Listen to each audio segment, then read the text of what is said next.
Yeah, I'm not on it. I'm not on Zoom. Yeah, and I'm not either. So. Maybe it was me. All right, we are live when you're ready.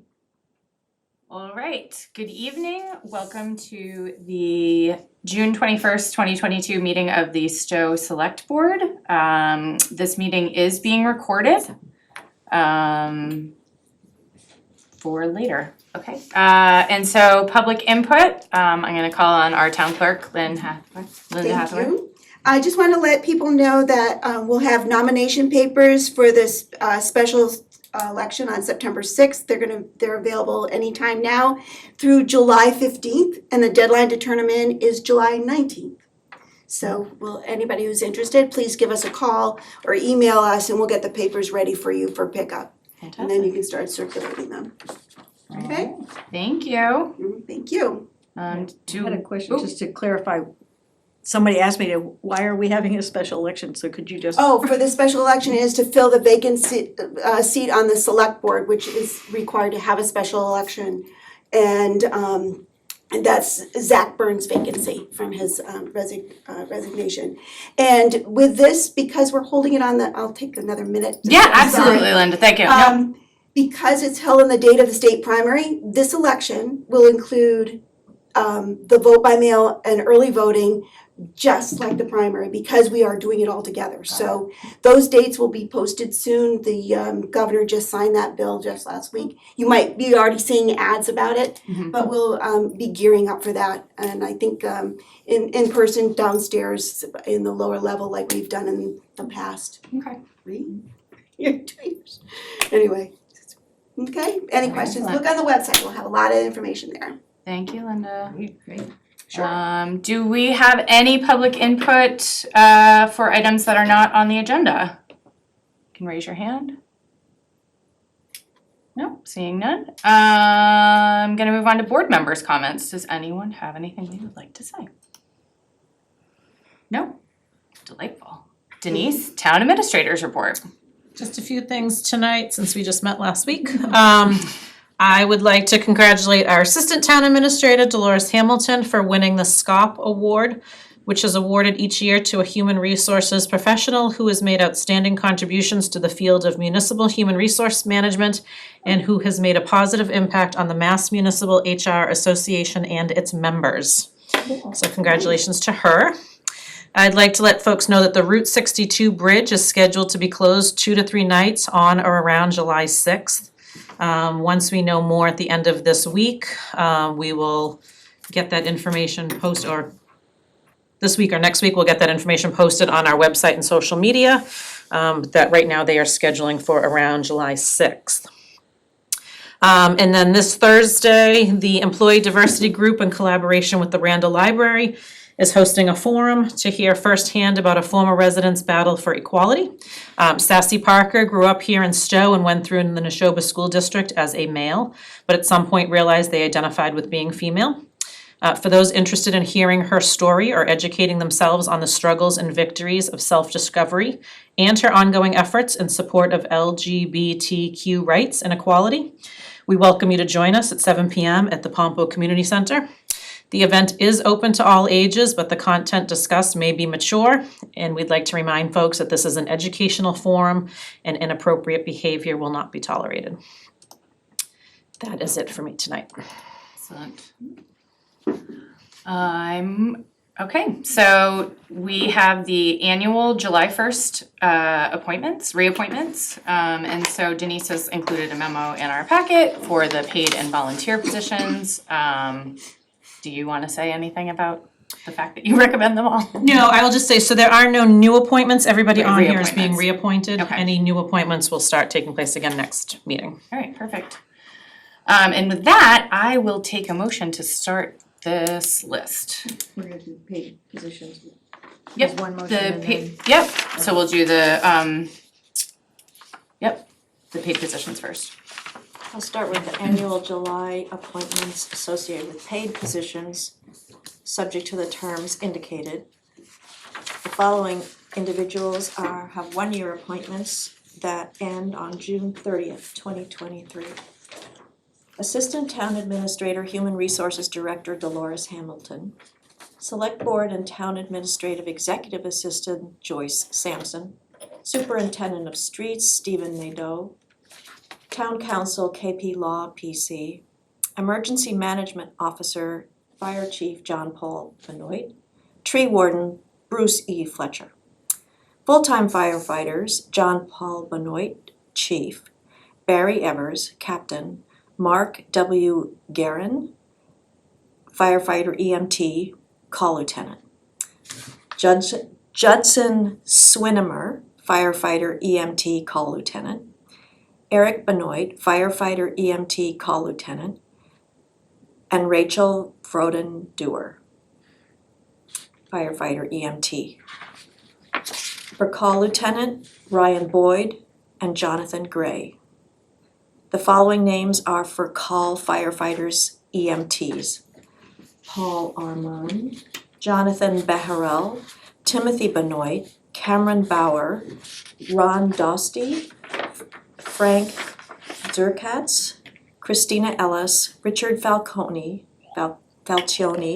Jason Galafaro, Camden Herlihy, Todd Jacobek, Jack Kennedy, Brian Kiley, Stephen Lapper, Uris Mangolds, Michael Murphy, Matthew Olson, Susan Sawerski, Stephen Walsh, Matthew McNulty, and Jack Stafford.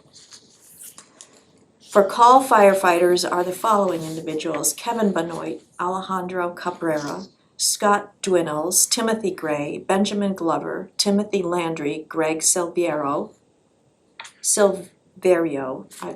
and Jeffrey Hill.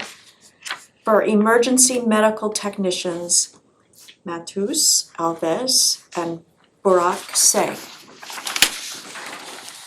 For full-time police officers, Brandon Murphy, Patrol Officer, Jacob Campo, Patrol Officer, Troy Paradise, Patrol Officer. For per diem, special police officers are the following: William Bosworth, John Butler, John T. Connors, John E. Fantasia, Richard D. Manley, Gary P. Murphy, Michael Smith, Mark H. Treffry, and Jeffrey Beckwith, Lake Boone Officer. The following are being reappointed for public safety dispatchers: John E. Fantasia, Dispatch Supervisor, John Butler, Gabriel Lopez, and Sean Marquet. For per diem part-time dispatcher, Laurel Brazeo. Okay, now I'm going into the remainder of our 3-year appointment with the term ending June 30th, 2024, Treasurer Brad Brightman. Now 3-year appointments with terms ending on June 30th, 2025, Constable Robert Kirchman, Town Accountant Julie Costello, Town Clerk Linda Hathaway. And for miscellaneous appointments with respect to street numbers, Town Clerk's Office. Second.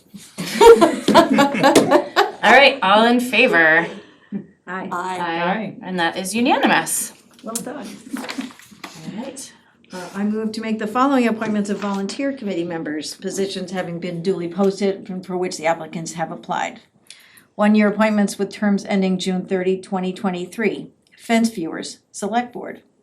Gleasondale Local Historic District Study Committee, Margaret Costello, Ev Fisher, and Dorothy Spalding. Green Advisory Committee, Member-at-Large John San Germano, Select Board appointee Carol Lynn. Hudson Light and Power Representative Arnold Epstein. Montechusett Area Regional Transport, MART, Allison Toole. Recreation Commission, Samantha Altieri, Michael Bush, and Dan Nicholson. Veterans Graves Committee, Patricia Bolton, Martha Monroe, and Tom Zaborski. For 2-year appointments with terms ending June 30, 2024. Local Access Channel Advisory Committee, Meredith Bartlett, Robert Glorioso, Lisa Lavina, and Lee Pappas. Springfest Committee, Maura Highland. Stow Municipal Affordable Housing Trust, Cynthia Perkins. 3-year appointments with terms ending on June 30, 2025. Cemetery Trustees, Glenn Hamill. Conservation Commission, Ingeborg Hickman Clark, Liza Madison, Doug Morse. Historical Commission, Stacey Goldman, Dorothy Spalding. Lake Boone Commission, Daniel Barstow. Open Space Committee, Vin Antal, Bill Maxfield. Registrar of Voters, Deborah Seith. Trustee of the Randall Relief Fund, the Randall Town Fund, and the Town Farm Fund, Susan Rondeau. For a 5-year appointment with terms ending June 30, 2027, Zoning Board of Appeals, Ernest Dodd, member, Ruth Kennedy Sudduth, associate member.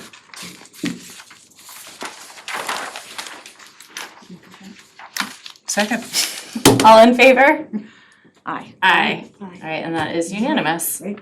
All right, Thanks, I everybody. knew we would do that. All right, so next, we have a representative from the Collings Foundation to talk to us about their Revolutionary War Re-enactment. Battle for Bunker Hill, which is July 23rd and 24th. It looks like the fire chief has feedback, or has provided feedback. And planning board, excellent. All right, Bob or Hunter, who would like to, Hunter. Hunter's gonna speak? Okay, fantastic. Hi Hunter, how are you? Hi everyone, can you hear me all right? Absolutely. Good evening.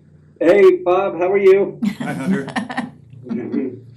So, July 23rd and 24th have the Revolutionary War Re-enactment based off of the Battle of Bunker Hill. So the scenario will be loosely associated with the events that unfolded then. And so grounds will be open from 9 to 5. The reenactment itself will start right around 1:30 and last about an hour. 40 minutes to an hour, shouldn't last too long. We'll have encampments out and all the British and colonialists, and it'll be a really neat kind of living history event. We'll have rangers and historians from the monument in Boston will be there presenting, and historians from the Dr. Joseph Warren Foundation as well. Really interesting history behind this particular battle. And have about 200 reenactors right around there. And we're, of course, all permitted. Everything's checked out. We'll have the chief by just to visit with him and run over the procession of things, the grounds. We'll have a paid detail out on the grounds. And it should be, we're really looking forward to it. It should be a neat event.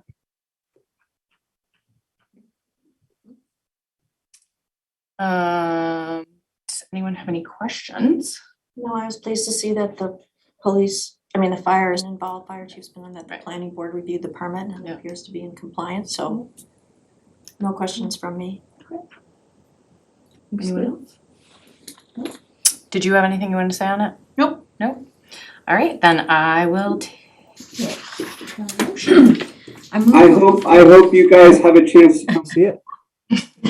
Thank you. Thank you. I move to approve a permit for the Collings Foundation Revolutionary War Re-enactment Battle for Bunker Hill, scheduled for Saturday, July 23rd and Sunday, July 24th, 2022, from 9 a.m. until 5 p.m. on the Foundation's museum property. This includes permission for pyrotechnics to be used in the battle reenactment taking place for approximately 1 hour beginning at 1:30 p.m., fulfilling Section 2, Part D regarding major events in the settlement agreement between the Collings Foundation and the town of Stow, and with the understanding that only one other major event focusing on World War II can have pyrotechnics this year. Second. Any discussion? All in favor? Hi. Aye. All right, that's unanimous as well. Hope you have Thank great you. weather. Thanks. good. Yeah, lovely. Thank you. Have a good night. Thank you. Bye, Bob. So next on our agenda is going to be approving the $276,000 BAN sale for Lower Village traffic safety improvements. This is a yearly thing we have to do. Do you want to, Denise, do you want to talk about this at all, or? So it's just the note that was taken out on Lower Village, the work to be done. As you mentioned, it is annual. We did make a payoff this year and the balance to roll over is 276,000. Any questions? No? I will take a motion. Okay, I move to approve and sign a $276,000 band sale for Lower Village traffic safety improvements. Second. Excellent. Any discussion? Nope. All right, all in favor? Aye. That is unanimous. I'm gonna ask that we all sign this now because Linda is here. I do appreciate the yellow. And on the second page. Yes, there are 2 pages. Yep. All right, here, why don't you sign and then I'll give it over.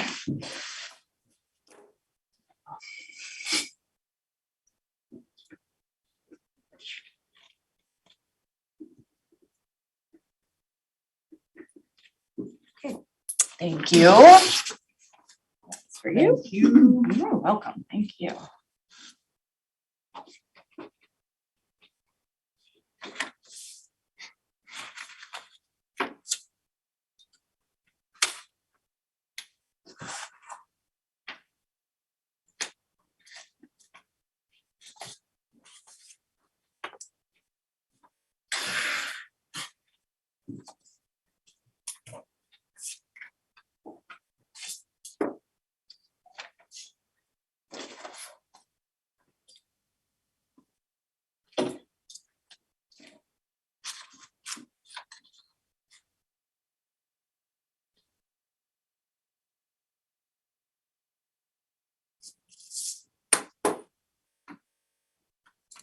All right. So next on our list is to review and adopt a proposed special event policy.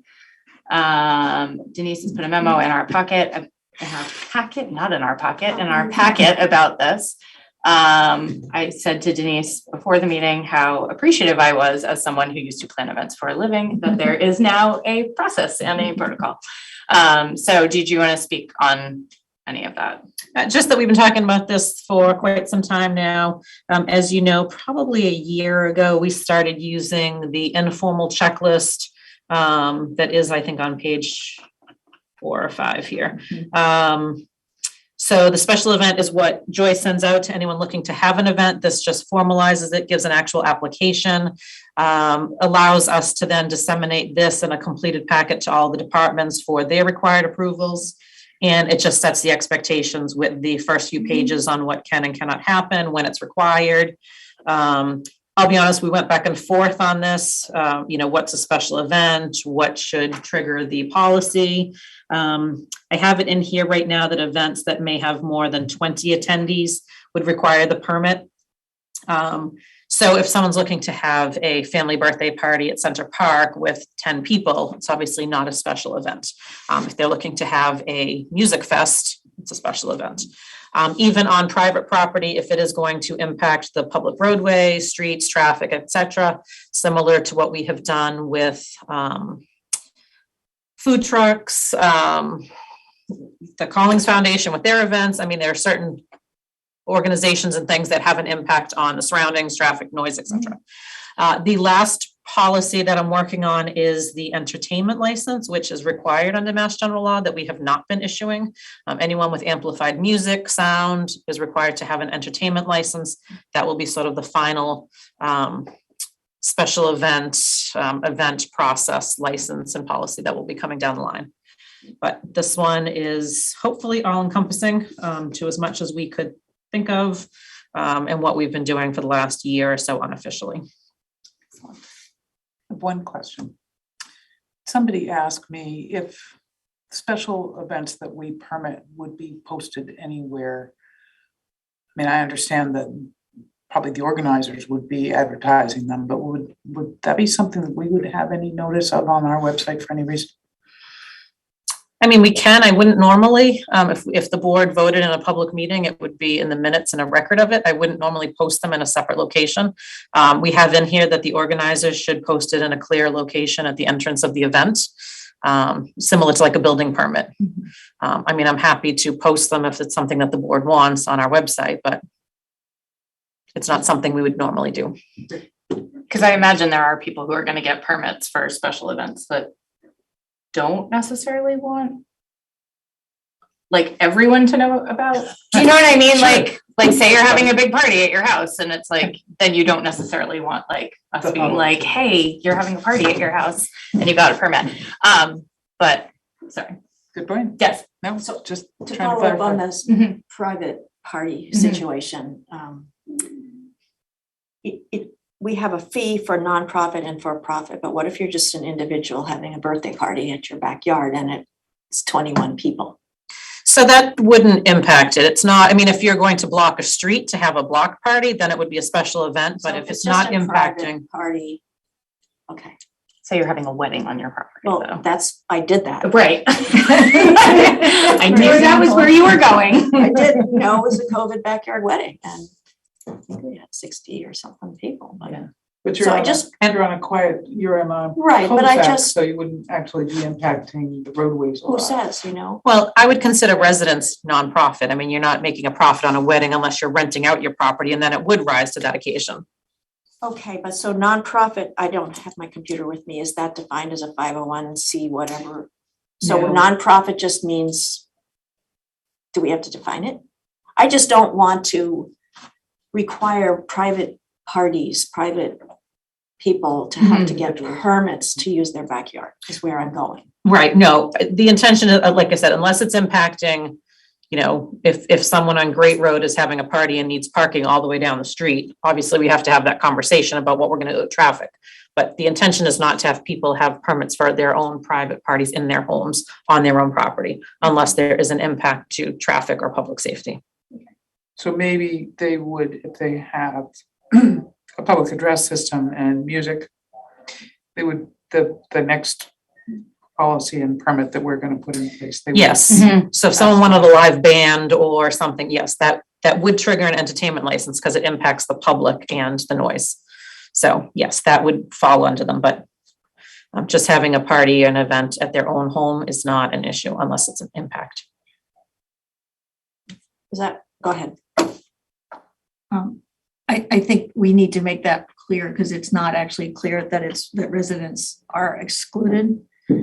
Just because that was actually one of my questions around the 20 people thing, because graduation parties almost all have more than 20 people.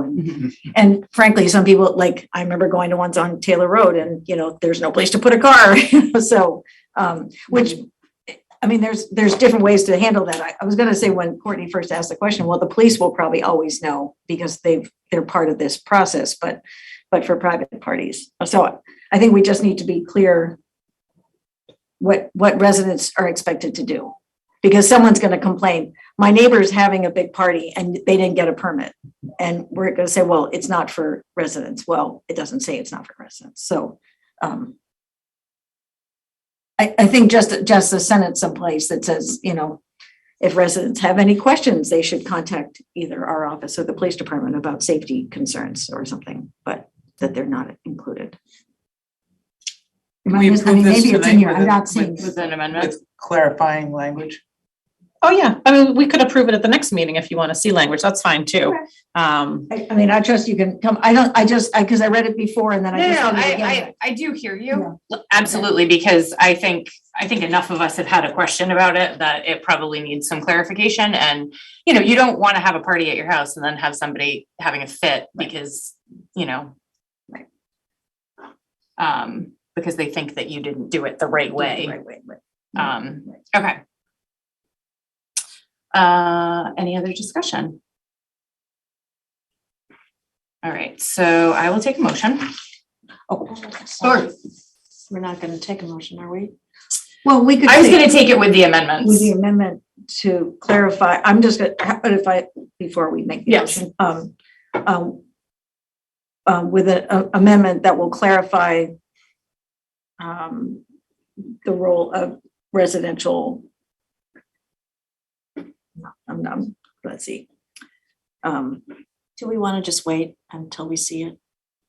We could. I mean, we're meeting in A week, 2 weeks? 2 weeks. No, we don't. 3 have- weeks. It's a 3 weeks. long one now. But that's fine. I mean, I don't envision anything in the next 3 weeks around the holiday to come up. Right, okay, Okay. all right, then we can. So we can. Yeah, we let's can just, add we'll that in. table it Yeah. until then. Okay, so no motion. No. All right, next we have another memo, which is delightful, about the designer selection procedure for the Randall Library. And so Denise, So can I clarify that? yeah.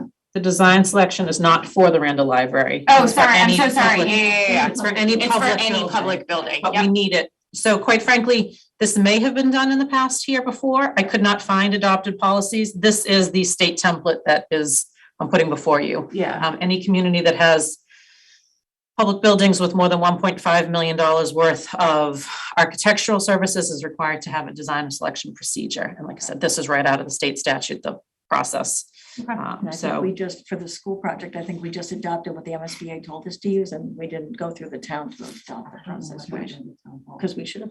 there should be one in place. There should have been one for the town hall. I remember a document called that, but I wasn't over here. And I couldn't find one for the town hall process. Yeah, I know. We talked to do you remember we like interviewed them? Sorry, we were just having a sidebar about the town hall, trying to figure out, because we were part of the selection of the architect, like reviewing all of them, and so we're trying to remember if that's. Right, but That that happened, wouldn't fall under the same policy. Like, that's not how it's done under the designer selection that the state puts out. Right, So it would have been done differently had it got been it, Had it been, had it been. with the formal policy in place. So once this is in place, right, then we all know. so then once this is in place, That's it's why the we're gonna same, adopt right? this. It's the same for every project Yes. going forward until Yeah. the state changes it, Okay. And then we'll just have to re-adopt an amended policy. if there is one, yes. Excellent. All right, any comments on this? I have some. Sure, yeah. Some of them are typos and they might be the state's typos. This is for the designer. However, the term applicant has woven its way into this, and I think we should be consistent. So for example, on page 2, the top item D says the qualifications required of applicants. I think the word should be designers. Similarly for number 7. So that might be the state's issue. In other locations, they refer to them as designer. So I think we should just be consistent throughout it. There is also item 18 and 19 is the same, with the exception of the second paragraph in item 18. So we either want to differentiate them or clarify them.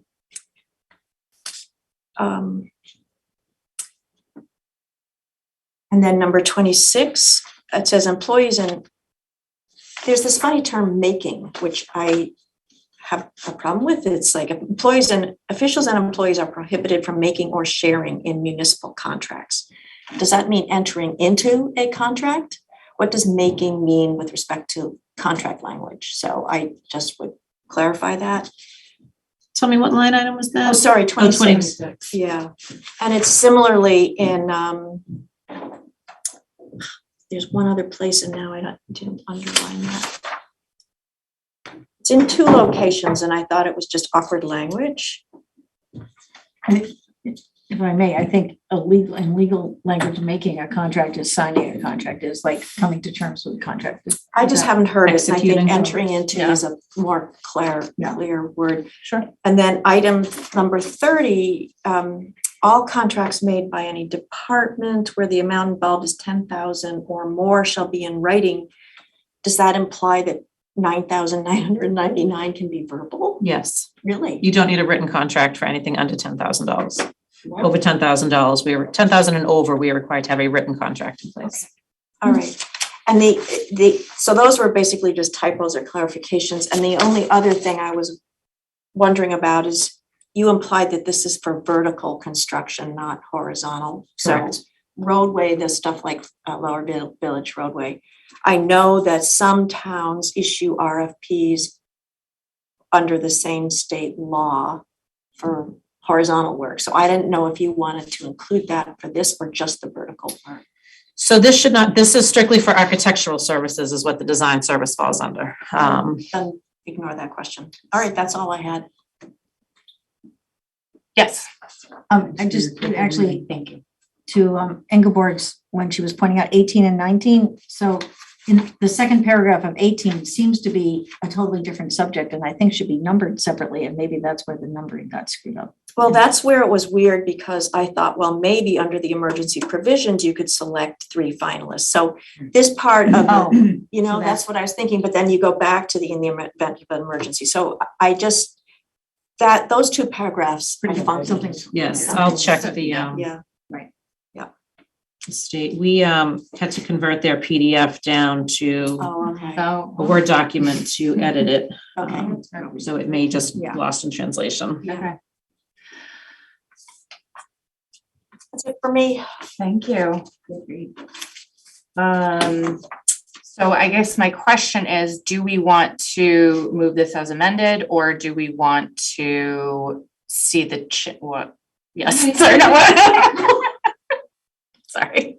Or do we want to see the changes? But yes. So if I can ask you to approve it as amended, because I have the RFQ for the owner's project manager expected to hit the streets on June 29th, and it's already listed in the central register, and I can't advertise that until this is approved. Okay. And I can give you my notes too.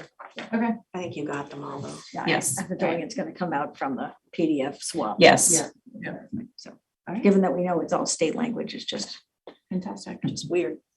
Yes, the only thing I changed was town manager to town administrator, I think, quite frankly. Then I will take a motion. I move to accept the designer selection procedures as amended at this meeting. Second. Any other discussion? No? All in favor? Aye, that's unanimous. Alrighty. Last but not least, or second to last but not least. All right, so we have a memo in our packet, not in our pocket, about the EDIC. And so I think, Denise, do you want to discuss briefly why this is in the packet, and then we can talk about it. And I certainly will talk about sort of my vision that I wanted to bring forward to the board as well. Sure. So it started about 6 months ago when I was approached by current employees concerned about the interactions with members of the EDIC. From there, I have been working with the chair of the EDIC as well as the chair of the planning board. Members of the planning board have attended a meeting. I have attended a meeting. Our assistant town administrator has watched the last several months of meetings. And in my opinion, we are off track with the committee. There is, again, in my opinion, inappropriate behavior, what I would call bullying, harassing, hostile work environment. To employees, we've tried to separate employees from the committee. It's just not working. The chair has said he can't get the committee back under control. There is no formal charge. The committee's not sure what they're supposed to be doing. The committee is looking for answers as to who's going to be doing their minutes, who the human resources director is going to be assigning to be handling their duties. And I just think it's best at this point to abolish the existing committee, figure out what we actually want the charge, what we want the committee to look like, work with the planning board to determine what the best way forward is, and then decide if we should reestablish some form of committee. The town, I think it was in the 70s, adopted the statute that allows us to have an EDIC, but we did not form one until I think it was about 12 or 14 years ago. And even then it was a sort of a trial to get it up and running. It took a while to really get it running. And I think the belief is with COVID, things sort of got derailed. It's just not getting back on track. So my recommendation is we sort of abolish it at this point and then figure out where we want to go. I will say before I ever saw this, I had talked to Denise about something I wanted to bring to the board, sort of reimagining what the EDIC does, looking at it more from a business development perspective, which is what Hudson's done. It's a business redevelopment, so it's getting different players in, and I feel like, you know, we as a town put so much money into the lower village, into the roadway, and now it's like, I want to make sure that we have a charge for this committee, you know, to be able to do stuff. And I don't think it's the same charge as what I envision it as more of a different charge. So I do want to put that on a future agenda to discuss. But I wanted to open it up to the board members to discuss as well. Sort of seeing, as everyone's had different experiences on different committees, and yeah. I think the recommendation is very good, so I would support it. Okay. Yeah, Courtney. I'll call on you in a minute. Thanks. I agree. I would also support it. Yeah. A small thing, if we could perhaps say disband rather than abolish. Yeah. And I was thinking that it might also be an opportunity to look for a way to, Zach Burns had talked about good neighbors. Yeah. And it feels to me like it'd be very nice to have a group that could handle questions, comments, even complaints, and work on how to have a smoother interaction between people abutting businesses in town. Yeah. Ellen?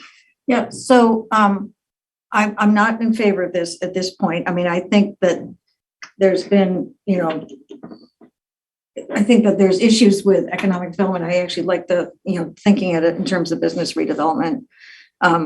There is a mission on the website, you know, that's to me is what their charge is. Whether it's been clear to anybody or everybody or anybody is another discussion. But I guess I'm really concerned. I did hear from several members that they hadn't heard this was on the agenda, so they were feeling like they hadn't been consulted. And apparently, I mean, if Tom as chair didn't tell his committee, that's an issue. But I do feel like it's not a good signal. We've had a number of hits this year around not supporting small business, and to me, this by abolishing this without a discussion with the committee is just a confirmation that the town is not particularly supportive of business.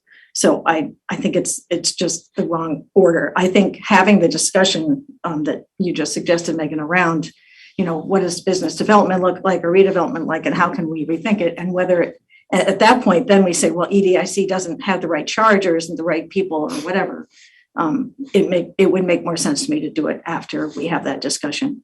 I just think, I also think it's not a good signal that we're, you know, abolishing committee without notifying the volunteers, because then what are we saying to our future volunteers that they don't want to be on a committee if we just decide single-handedly to end their committee? So it's a process more than anything.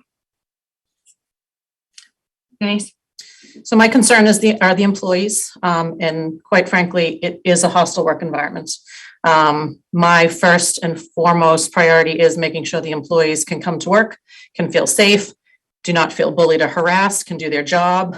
The alternative would be to start scheduling executive sessions with the individual members of the committee. If you'd like to keep the committee in place, I thought this would have been the cleaner and more appropriate way to handle it. Well, I guess Hang on, I'm gonna call on Bob because it was his turn. Yep. Well, so nobody on the committee that I know of was informed that this was under consideration to eliminate.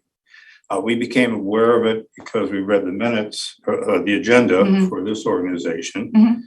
We didn't have time to consider it because we read them on Friday. This is Tuesday. We didn't have time for a meeting. I think it's fair to say that there may be some very legitimate concerns. None of them have been brought to the committee to address. Okay. So if there are concerns, that's fine, but I think we should have the opportunity because we have a very difficult task. The business environment in Stow is very difficult. Mhm. We have no water, we have no sewer. Mhm. We have, if you want to make an expansion, you have to do a public water supply. Mhm. And I think evidence of that is we've lost 3 or 4 businesses within the last couple of months. Mhm. Looks like we may lose the convenience store as well. And this is not, most people do not consider Stow a very business-friendly environment. Mhm. We're the only organization that's really trying to look out for business interest. And in the case, for example, a while back, where businesses had an open sign, illuminated open sign in one case, the business had an open sign for 8 years.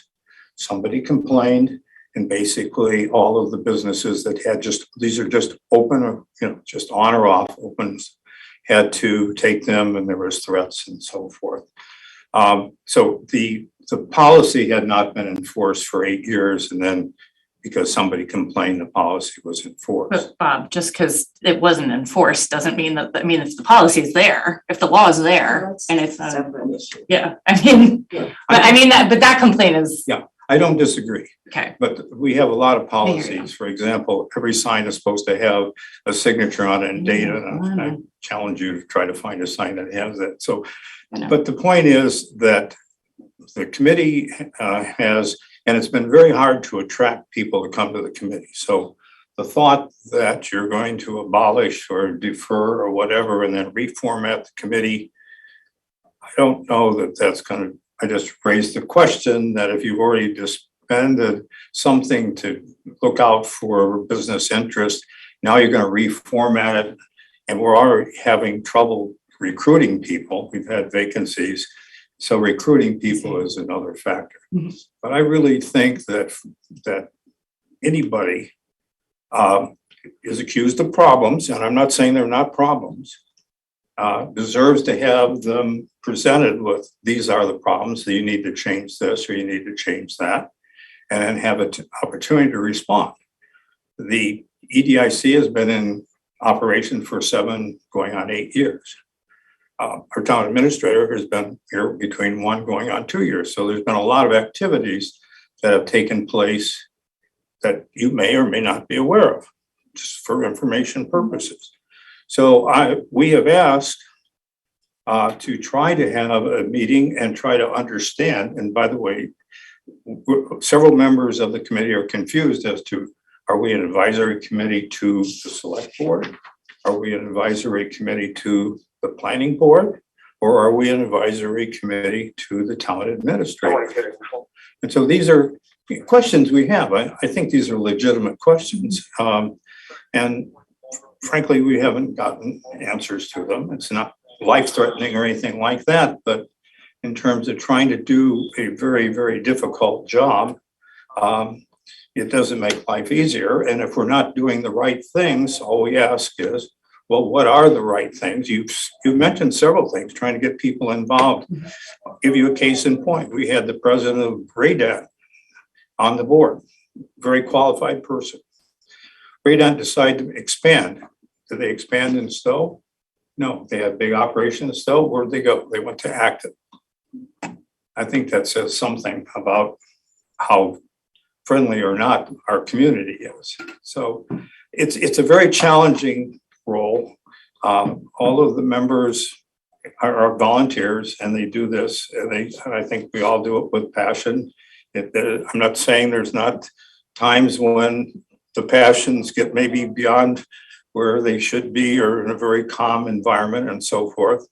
But I think, and if you want to interview the various members, that's fine. But I think the first thing ought to be, what are the issues? What are the concerns? What are we doing right? What are we doing wrong? And at least an opportunity to respond, as Ellen suggested, before you conduct a vote. Hang on one second, because Tom, the chair, is raising his hand. Hi, Tom. Hi there. So I guess, obviously you owe some folks some explanation, and I think, would agree to Bob's point that, this certainly was out in public, last week and didn't have, much of an opportunity to make that announcement to members, and I apologize for that. Certainly I'm willing to accept, my own failures in terms of, chairman of the committee.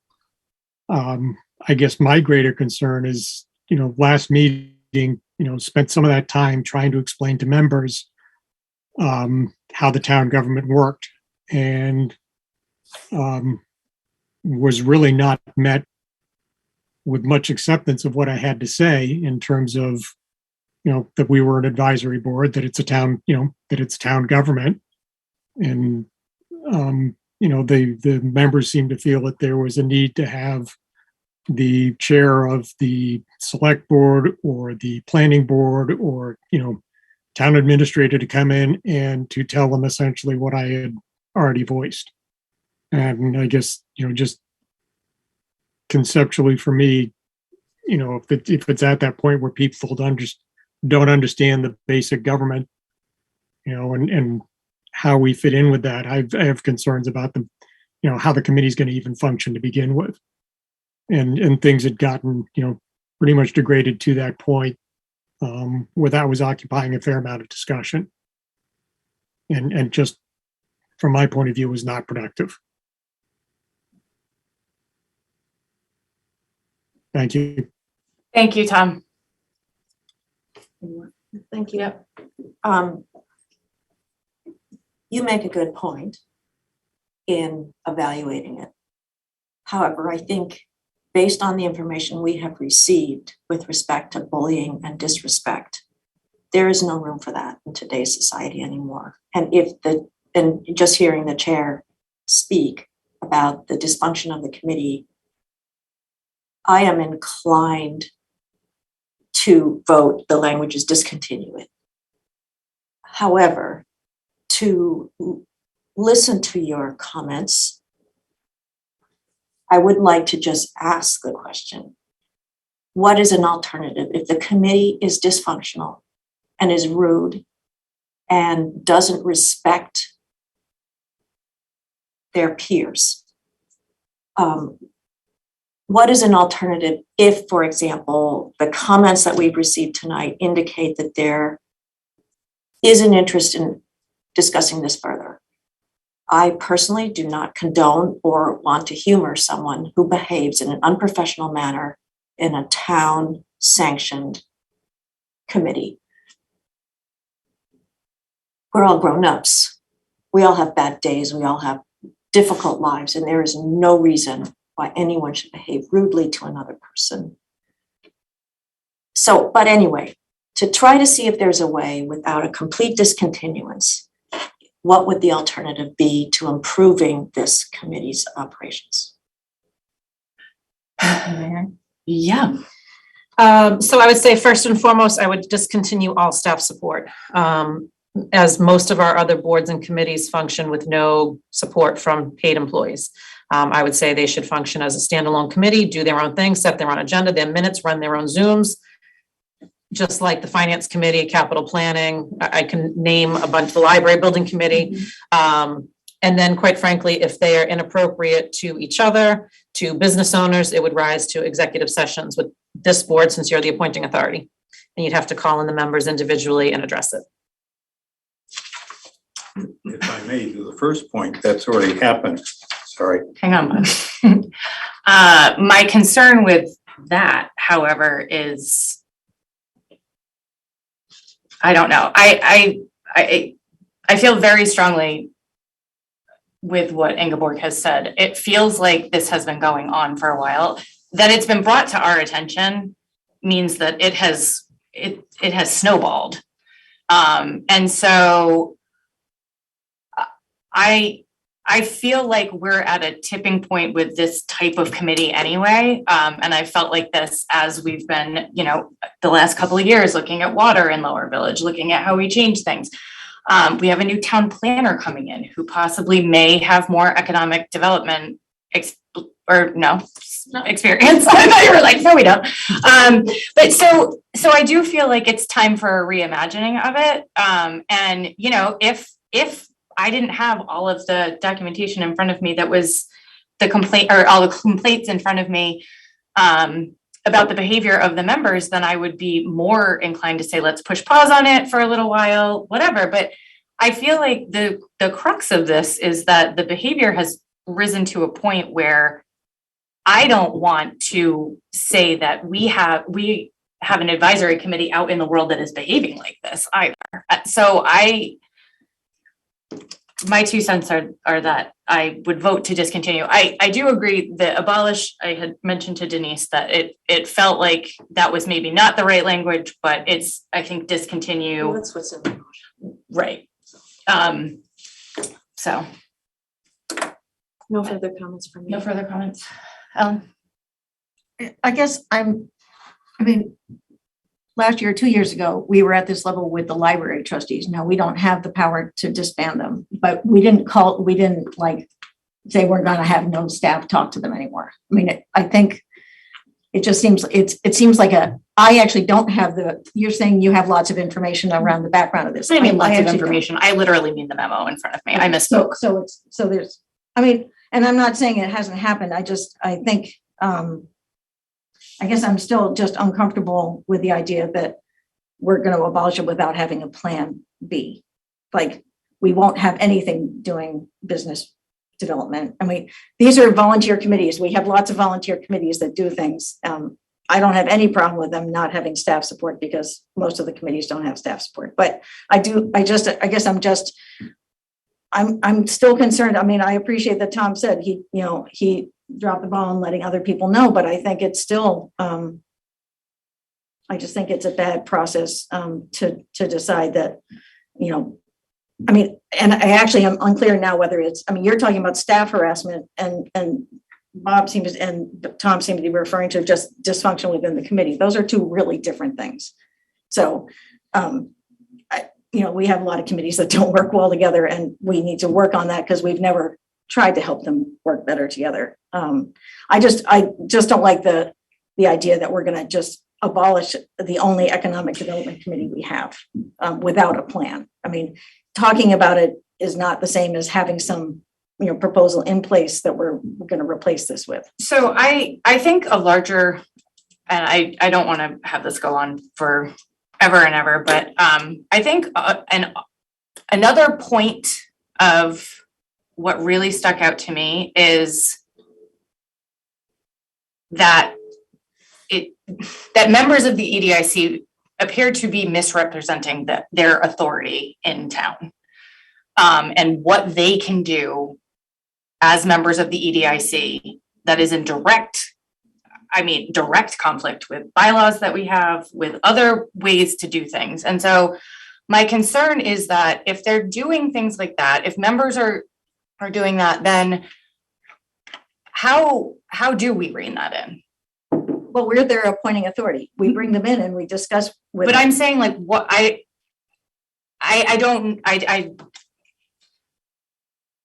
know that we're their appointing authority. I also think that, we're going to have executive session and drag every single member of the EDIC and have a conversation about the way that they have been behaving. I feel like, again, the charge of this committee, I think we need to move in a different direction. But that's no further comments from me. Do you have anything else to say? Yeah. I feel as strongly as Ingeborg does and would have used many of the same words to express the way I feel. It's inconceivable to me that a group of volunteers would be rude to staff, to each other. It's just so inappropriate to behave that way. It's enough to show up and be a volunteer without getting kicked in the shins. And I won't condone it. So I will not vote for any continuance of any vestige of that behavior. And I heard your comments, And I think it's very important for us to have a group in place that can advocate for the business I see. voice in town. However, I don't see any usefulness in the current group continuing without further guidance. Further. Guidance. And so it would seem to me that were the current group to stay, were we to allow this group to stay in place for the time being, we would then marshal our thoughts, consider the purpose, perhaps draft a new charge for the, perhaps redefine the committee and consider reappointments as they came up. But I would ask the committee not to meet until we had a new charge for them and new information. And not to communicate with staff until we're clear on. Kevin Whalen is on and I'm gonna let him speak. Kevin, we can just muted himself. we'll after I unmute you. unmuted him. Yep.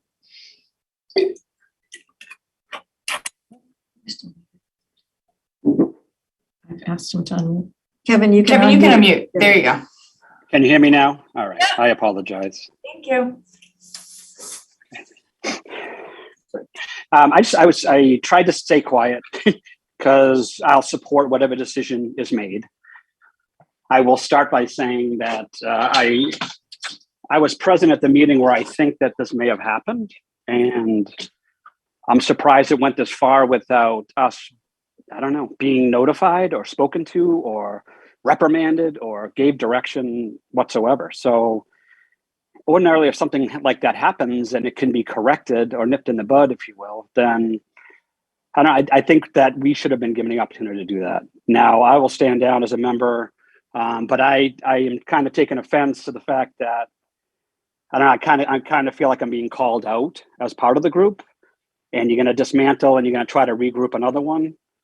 Good luck trying to find volunteers that are going to, I don't know, take this kind of, not abuse necessarily, but it's kind of, it's a little bit hurtful. So I just want to voice my opinion on that. And the group has worked very, very hard with zero guidance. You know, we've asked for meeting after meeting, who do we report to? We report with the selectmen, do we report to the planning board, do we report, to the administrator? And it kind of just went unanswered. So if we floundered, I think it comes from the top, so we'll continue if you want us to, but I will certainly stand down if the EDIC is no longer. And I'm sorry that the town employee was offended, or the staff was offended. I could see how that could have happened. It could have been offensive. And the only reason we had staff from the town was because they were there from day one. We didn't request it. If it started and other bands don't have it, other boards don't have it, then we would have followed suit with the other boards. But they were there, they were available to us. We appreciated it very much. They were very helpful to us. But I don't feel like we couldn't move on without having the backing of the staff, of the town staff as well. So, all right, I guess that's all I have to say, and I appreciate the time. Thank you. Thank you so much. Yeah, I do just want to clarify, this was not a one meeting incident. I have heard from prior employees that no longer work here of the issues that they had while they did work here interacting with this committee. And so that it goes back years of this type of behavior towards town employees. We have removed some staff from interaction, but there's still quite frankly, nasty emails that violate the open meeting law when people on the committee are emailing their entire committee about problems with staff, questions about meeting minutes, who's taking them. All of that stuff should be done in a public format and not through emails. I did come into the last meeting, one of the last meetings, to state that they were speaking on terms outside of their posted agenda. Again, not following the open meeting law. I just think it needs to be brought in. I would say if the board wants to continue with this current EDIC, I would agree they should not be meeting until things are addressed and figure out how to move forward. But I do want to clarify, this was not a one meeting situation. It is years of this type of behavior.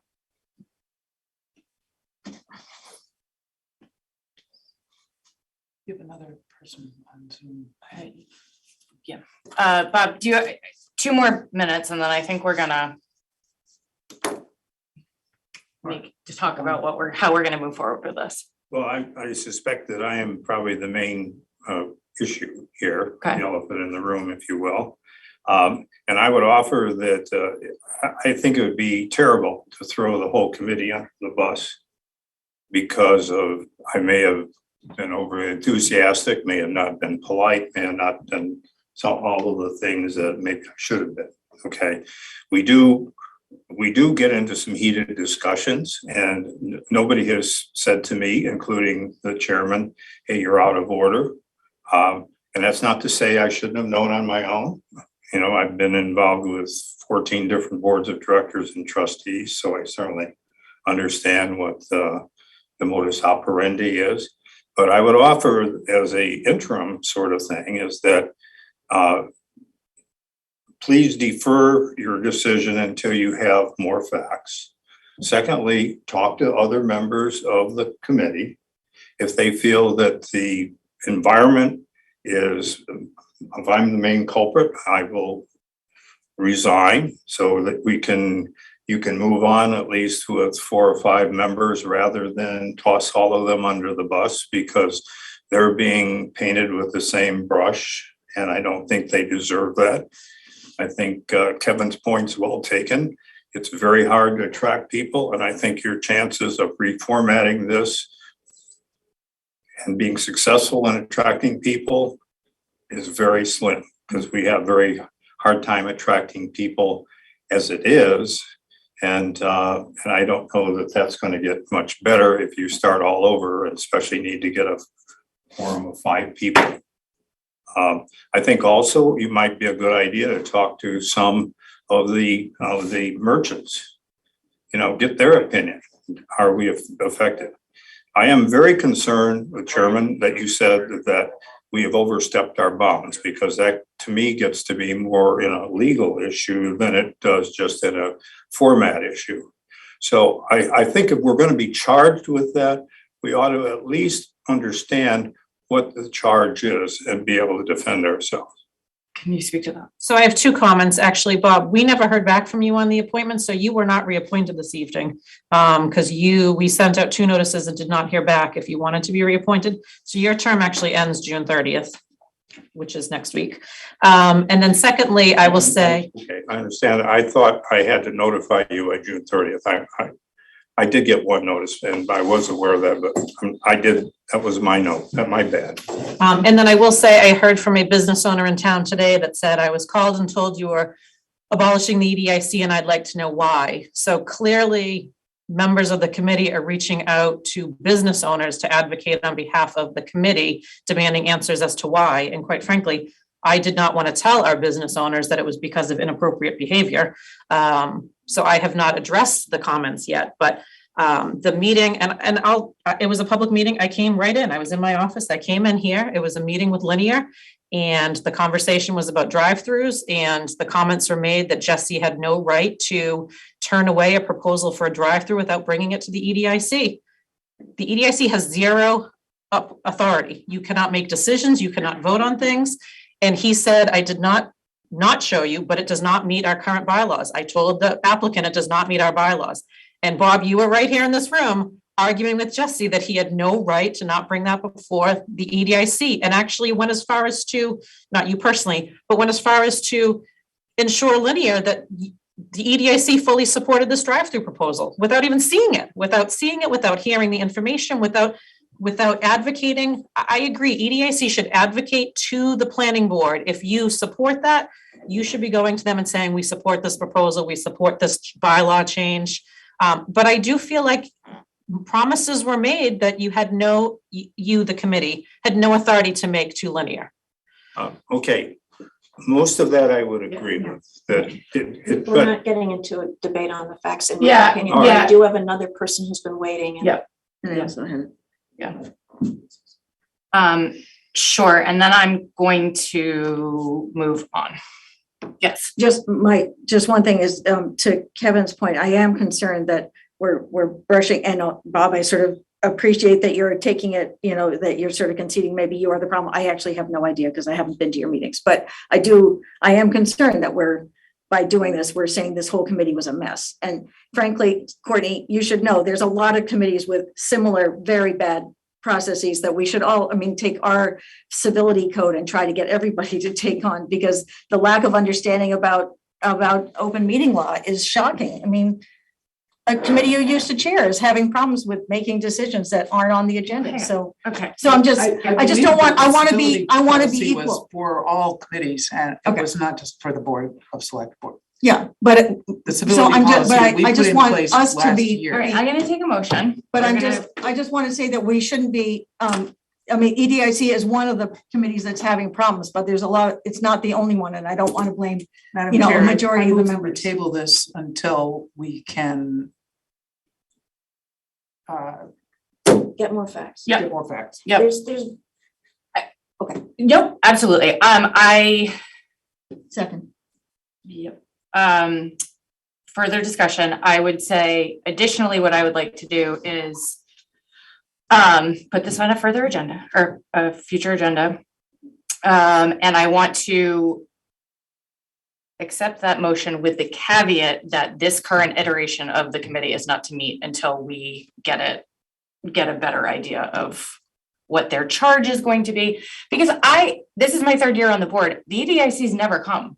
Like, I still don't quite know what they are supposed to be doing. And so I think we've had certainly other appointments with other boards who have come in and sort of given us an overview of what's going on. And if the EDIC is doing all of this work, I certainly want to see it, because I would like to know that good things are happening. And so, I just don't know any of it, so.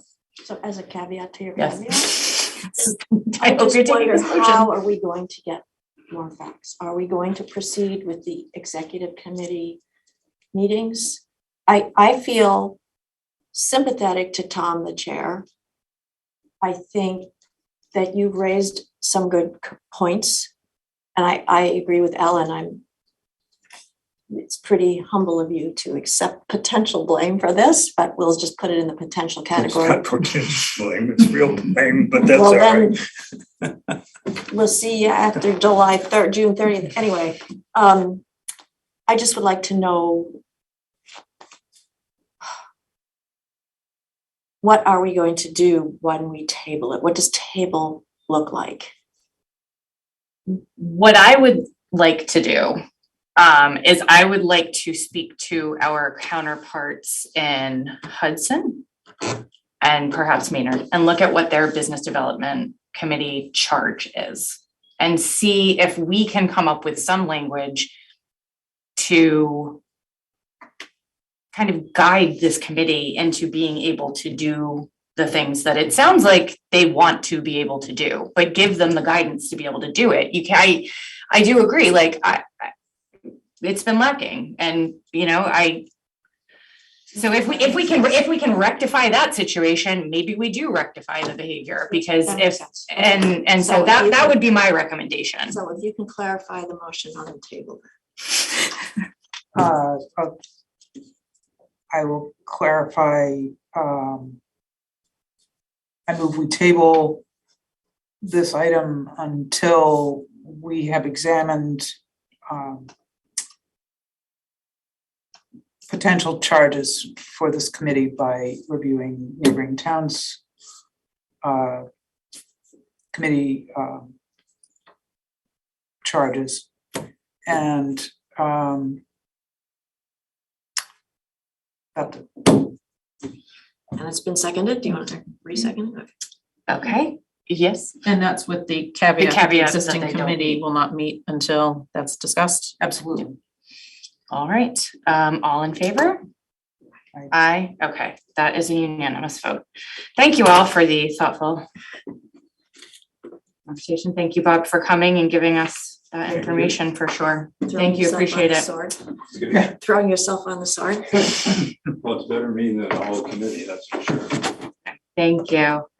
All right, well, the next motion is for executive session. No, for correspondence. Well, I already checked it. Does Madam Chair, anybody can I have make a Yes, comment out yes. of order? point of personal privilege? I would just Absolutely. like to reiterate that the civility policy that we put in place last year is meant to be town-wide. Yep.